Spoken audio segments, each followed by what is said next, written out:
என் பெயர் ஸ்டெல்லா மேரி. நான் அசோக் நகர் பங்கு புனித மத்தியாச ஆலயத்திலிருந்து வருகின்றேன். ஏறக்குறைய 47 வருடமாக இந்த கல்லறை திருவிழாவில் நாங்கள் கலந்து கொண்டிருக்கின்றோம்.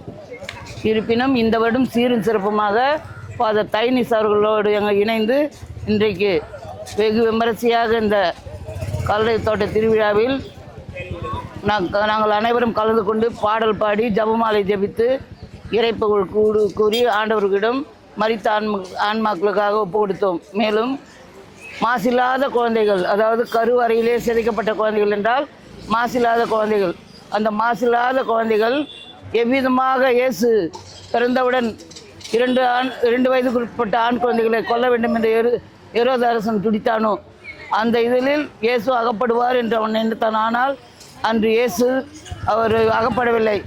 மேலும் அந்த 2 வயதிற்குட்பட்ட ஆண் குழந்தைகளை ஏரோது அரசன் கொல்ல வேண்டும் என்று நினைத்தான். அதிலும் அவர் சேசு இருப்பார் என்று நினைத்தான்.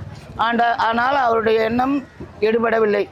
இருப்பினும் இதோ மரித்த இந்த ஆத்மாக்களும், யாரும் நினையாத ஆத்மாக்கள், தெரு ஓரங்களிலும் வீதி ஓரங்களிலும் யாருமே கேட்பாரிட்டு கிடக்கும் அனைத்து ஆன்மாக்களும் இறைவனிடம் வந்து சேர வேண்டும் என்று நாங்கள் அனுதினமும் ஜெபிப்போம்.